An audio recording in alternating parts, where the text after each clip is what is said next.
കേരളത്തിൽ വന്ദേ ഭാരത് ട്രെയിനുകൾ നിരന്തരം ആക്രമിക്കപ്പെടുന്നത് നമുക്കറിയാം.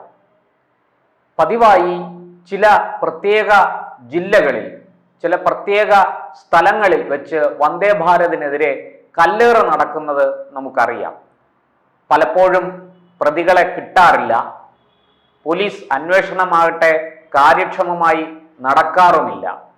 എന്നാൽ ഇന്ന് രാവിലെ വന്ദേ ഭാരത് ട്രെയിനിന് നേർക്കുണ്ടായത് ഒരു ഞെട്ടിക്കുന്ന അനുഭവമാണ്. മറ്റൊന്നുമല്ല, തിരുവനന്തപുരം ജില്ലയിൽ വർക്കലയ്ക്കും കടയ്ക്കാവൂരിനും ഇടയ്ക്ക് അകത്തുമുറി എന്നൊരു റെയിൽവേ സ്റ്റേഷനുണ്ട്. വളരെ ചെറിയ സ്റ്റേഷനാണ്. പാസഞ്ചർ തീവണ്ടികൾ മാത്രമേ അവിടെ നിർത്താറുള്ളൂ. അങ്ങനെയുള്ള ആ റെയിൽവേ സ്റ്റേഷനിൽ വന്ദേ ഭാരത് രാവിലെ കടന്നു വരുമ്പോൾ ആ ട്രാക്കിൽ ഒരു ഓട്ടോ കിടക്കുകയായിരുന്നു. ഓട്ടോറിക്ഷ. വന്ദേ ഭാരത് ഒരു വളവ് തിരിഞ്ഞാണ് ആ റെയിൽവേ സ്റ്റേഷനിലേക്ക് ട്രെയിൻ കടന്നു വരുന്നത്. അങ്ങനെ വളവ് തിരിഞ്ഞ് വന്ന ഉടൻ തന്നെ ഈ ഓട്ടോറിക്ഷ ട്രാക്കിൽ കിടക്കുന്നത് ശ്രദ്ധയിൽപ്പെടുകയും ഡ്രൈവർ എമർജൻസി ബ്രേക്ക് അപ്ലൈ ചെയ്യുകയും ചെയ്തു. അതായത് ഉടനടി തീവണ്ടി നിർത്താനുള്ള ബ്രേക്കിംഗ് സംവിധാനം വന്ദേ ഭാരതിലുണ്ട്. തത്ഫലമായിട്ട് പെട്ടെന്ന് തന്നെ വന്ദേ ഭാരത് നിർത്താനുള്ള, ആ ബ്രേക്ക് അപ്ലൈ ചെയ്തതിന്റെ ഫലമായിട്ട് നിൽക്കാനുള്ള ഒരു സംവിധാനം അതിൽ ഉണ്ട്. അത് പ്രകാരം വണ്ടി ഒന്നാമത് ഈ വളവ് തിരിഞ്ഞു വന്നത് കൊണ്ട് തന്നെ വേഗം കുറഞ്ഞാണ് വണ്ടി മുന്നോട്ട് വന്നത്. പക്ഷെ ഈ ബ്രേക്ക് കൂടെ അപ്ലൈ ചെയ്തപ്പോൾ വീണ്ടും അത് വേഗം വല്ലാണ്ട് കുറഞ്ഞു.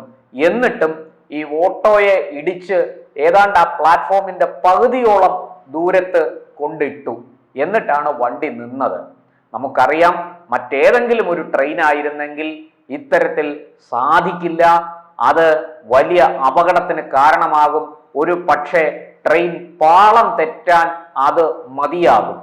ഈ ഒരു കാരണം കൊണ്ട് ട്രെയിൻ പാളം തെറ്റി വലിയ അപകടങ്ങൾക്ക്, ദുരന്തങ്ങൾക്ക് അത് കാരണമായേനെ. വന്ദേ ഭാരത് ആയതുകൊണ്ട് മാത്രമാണ് അപകട സാധ്യത ഒഴിഞ്ഞു പോയത്. എന്നാൽ ഈ ഒരു സംഭവത്തിൽ ഈ ഓട്ടോ ട്രാക്കിൽ കിടന്ന ഓട്ടോയെ ട്രെയിൻ ഇടിച്ചു, അത് തകർന്നു, ഒക്കെ ശരിയാണ്. പക്ഷെ ആളപായമില്ല. കാരണം ഈ വണ്ടിക്കുള്ളിൽ ആരും ഉണ്ടായിരുന്നില്ല. ഇതിന്റെ ഡ്രൈവർ മദ്യലഹരിയിലായിരുന്നു. കല്ലമ്പലം സ്വദേശിയായ ഡ്രൈവറിനെ പോലീസ് കസ്റ്റഡിയിൽ എടുത്തിട്ടുണ്ട്. ഇപ്പോൾ RPFന്റെ കസ്റ്റഡിയിലുള്ള ഓട്ടോ ഡ്രൈവർ കല്ലമ്പലം സ്വദേശി സുധി മദ്യലഹരിയിലായിരുന്നു എന്ന വിവരമാണ് പുറത്തു വരുന്നത്. ഇയാളെയും കൊണ്ട് പോലീസ്, RPF ഒക്കെ ഈ സ്ഥലത്തെത്തി എന്താണ് സംഭവിച്ചത് എന്ന് ചോദിച്ചറിയാൻ ശ്രമിക്കുമ്പോൾ ഇയാൾ പരസ്പര ബന്ധമില്ലാതെ സംസാരിക്കുകയാണ്. താനൊരു മാനസിക പ്രശ്നമുള്ളയാളാണ് എന്ന് ഇയാൾ വരുത്തി തീർക്കാൻ ശ്രമിക്കുന്നതായി പോലീസും RPFും ഒക്കെ സംശയിക്കുന്നുണ്ട്. എന്തായാലും ഈ സുധി ഓട്ടോയുമായിട്ട് ഇവിടെ എങ്ങനെ എത്തി എന്നാണ് ഇപ്പോൾ പോലീസ് അന്വേഷിച്ചു വരുന്നത്. ഈ അകത്തുമുറി സ്റ്റേഷനിൽ ചില നവീകരണ പ്രവർത്തനങ്ങളൊക്കെ നടന്നു വരികയാണ്. അതിന്റെ ഭാഗമായിട്ട് പ്ലാറ്റ്ഫോമിന് നീളം കൂട്ടുകയും വീതി കൂട്ടുകയും ഒക്കെ ചെയ്യുന്നു. അവിടെ മേൽക്കൂര പണിയാൻ വേണ്ടിയിട്ടുള്ള ശ്രമങ്ങൾ നടക്കുന്നു. അതിനു വേണ്ടുന്ന സാധന സാമഗ്രികൾ അവിടെ എത്തിക്കുന്നു. ഇതൊക്കെ നടന്നു വരികയാണ്. ഈ പറഞ്ഞതുപോലെ പ്ലാറ്റ്ഫോമിന്റെ വീതി കൂട്ടാനും അവിടെ മേൽക്കൂര പണിയാനും ഒക്കെയുള്ള സാധനങ്ങൾ അവിടെ എത്തിക്കുന്നതിന് വേണ്ടി പ്ലാറ്റ്ഫോമിന്റെ സമീപത്തുകൂടി റോഡ് തയ്യാറാക്കി പുറത്തെ റോഡുമായിട്ട് ബന്ധിപ്പിച്ചിട്ടുണ്ട്.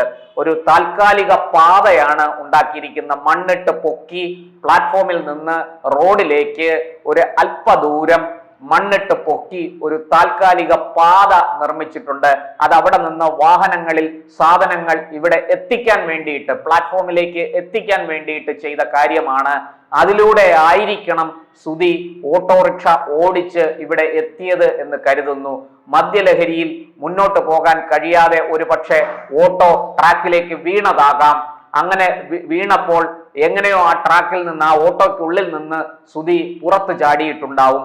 ഇത് മറ്റുള്ളവരെ അറിയിക്കുന്നതിന് മുമ്പേ തന്നെ ഈ വാഹനം ഇവിടെ വന്ദേ ഭാരത് എത്തിച്ചേർന്നതാകാൻ വഴിയുണ്ട്. മറ്റൊരു കാര്യം, ഈ വന്ദേ ഭാരതിന് മുമ്പും ട്രെയിനുകൾ പോയിരിക്കാൻ സാധ്യതയുണ്ട്.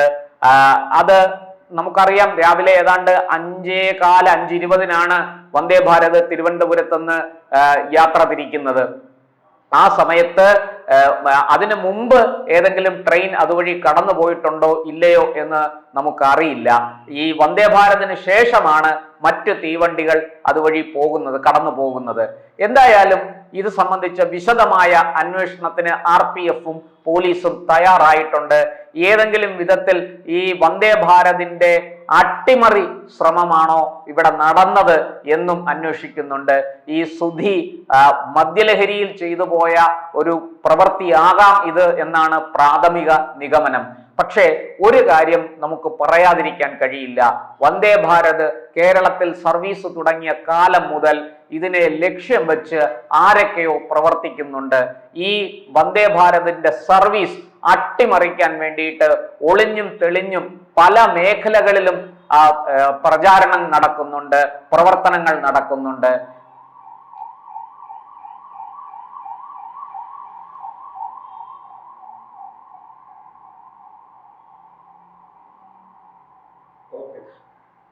മലബാർ പ്രദേശത്തേക്ക് ചെല്ലുമ്പോൾ വന്ദേ ഭാരതിന് നേരെ കല്ലേറാണ് നടക്കുന്നതെങ്കിൽ, അല്ലെങ്കിൽ വന്ദേ ഭാരത് വരുന്നതിന് മുമ്പ് വലിയ പാറക്കല്ലുകൾ ട്രാക്കിലേക്ക് ഉരുട്ടി വയ്ക്കുന്ന പ്രക്രിയയാണ് നടക്കുന്നതെങ്കിൽ, മറ്റു ചില മേഖലകളിൽ അങ്ങനെയല്ല.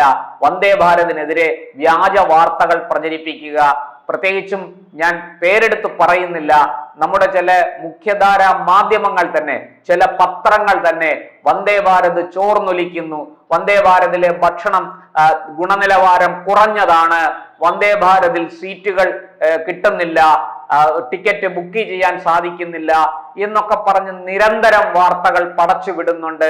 കേന്ദ്ര സർക്കാരിനും കേന്ദ്ര റെയിൽവേ മന്ത്രാലയത്തിനും ചീത്തപ്പേരുണ്ടാക്കുന്ന വിധത്തിൽ അവരുടെ ഈ വന്ദേ ഭാരത് എന്ന സംരംഭത്തെ പൊളിക്കാൻ വേണ്ടിയിട്ട് ആരുടെയോ അച്ചാരം വാങ്ങി ചില മാധ്യമങ്ങളെങ്കിലും ശ്രമിക്കുന്നുണ്ട് എന്ന് പറയാതിരിക്കാൻ നിർവാഹമില്ല. രാഷ്ട്രീയ തിമിരം ബാധിച്ച ചില ആൾക്കാർക്ക് വികസനം കടന്നു വരുമ്പോൾ അവർക്ക് വലിയ അസ്കിതയുണ്ടാകും, അവർക്ക് പൊള്ളും. അവർ ഇത്തരം വികസന പ്രവർത്തനങ്ങളെ തുരങ്കം വയ്ക്കാൻ നിരന്തരം ശ്രമിച്ചുകൊണ്ടിരിക്കും. പണ്ട് കമ്പ്യൂട്ടർ വന്നപ്പോൾ ഒരു കൂട്ടർ സമരം ചെയ്തത് നമുക്കറിയാമല്ലോ. അതുപോലെ തന്നെയാണ് ഇതും. ഞാൻ കൂടുതൽ വിശദമായിട്ട് അതിനെക്കുറിച്ച് പറയുന്നില്ല. പക്ഷേ ഇവിടെ കല്ലമ്പലം സ്വദേശിയായ ഡ്രൈവർ സുധി ചെയ്തത് എന്തിന്റെ അടിസ്ഥാനത്തിലാണ് എന്ന് കണ്ടെത്തണം. ഇപ്പോൾ ഈ പോലീസിന് മുന്നിൽ പരസ്പര വിരുദ്ധമായ കാര്യങ്ങൾ പറയുന്ന സുധി ഏതെങ്കിലും തരത്തിൽ വന്ദേ ഭാരത് അട്ടിമറിക്കാൻ ശ്രമിച്ചതാണോ എങ്കിൽ അത് എന്തിന്, അതിനാരെങ്കിലും സഹായിച്ചോ? ഇത്തരം ചോദ്യങ്ങളും ഇവിടെ ഉയരുന്നുണ്ട്. നമുക്ക് ഒരു പക്ഷേ നമുക്ക് ഭാഗ്യം കൊണ്ടാകാം ഈ വന്ദേ ഭാരത് കടന്നു വന്നപ്പോൾ ആണത് ഉണ്ടായത് എന്നുള്ളത്. കാരണം വന്ദേ ഭാരതിൽ അത്യന്താധുനിക ബ്രേക്കിംഗ് സംവിധാനമുണ്ട്. വളരെ പെട്ടെന്ന് ഈ എമർജൻസി ബ്രേക്ക് അപ്ലൈ ചെയ്താൽ ട്രെയിൻ മറിയാതെ നിൽക്കാനുള്ള ഒരു സംവിധാനം, പാളം തെറ്റാതെ പാളത്തിൽ തന്നെ നിൽക്കാനുള്ള ഒരു സംവിധാനം വന്ദേ ഭാരതിൽ ഉണ്ട്. അതൊക്കെ കൊണ്ടാണ് ഈ ട്രെയിൻ വലിയ അപകടത്തിലേക്ക് പോകാതെ, ഒരു ദുരന്തത്തിലേക്ക് പോകാതെ വളരെ പെട്ടെന്ന് അവിടെ ബ്രേക്ക് ചെയ്ത് നിന്നത്. മറിച്ച് മറ്റേതെങ്കിലും ഒരു തീവണ്ടി ആയിരുന്നെങ്കിൽ സംഭവിക്കുക ഇതായിരിക്കില്ല എന്ന് മാത്രമേ നമുക്ക് പറയാൻ കഴിയുള്ളൂ. എന്തായാലും പോലീസ് കാര്യക്ഷമമായിട്ട് പോലീസും RPF-ഉം ഒക്കെ അന്വേഷിക്കുന്നുണ്ട്. വിവരങ്ങൾ വൈകാതെ ലഭ്യമാകും. സുധി ഒരു പക്ഷേ മദ്യലഹരിയിൽ ചെയ്തു പോയ ഒരു അബദ്ധമാകാം, ഒരു തെറ്റാകാം, അങ്ങനെ തന്നെ നമുക്കും കരുതാം. പക്ഷേ വന്ദേ ഭാരതിന് നേർക്ക് വെല്ലുവിളികൾ ഉയരുന്നത് കേരളത്തിൽ നിന്നാണ് എന്നുള്ളത് നമ്മൾ മറക്കാൻ പാടില്ല. വന്ദേ ഭാരതത്തിന്റെ കേരളത്തിലെ സർവീസ് അട്ടിമറിക്കാൻ ആരൊക്കെയോ എവിടെയൊക്കെയോ ശ്രമിക്കുന്നുണ്ട് എന്നുള്ള കാര്യവും നമുക്ക് വിസ്മരിക്കാവുന്നതല്ല. തീർച്ചയായിട്ടും ഉന്നത തലങ്ങളിൽ നിന്ന് അന്വേഷണം വേണം ഇക്കാര്യത്തിൽ എന്നുള്ളതാണ് ഉയരുന്ന ആവശ്യം.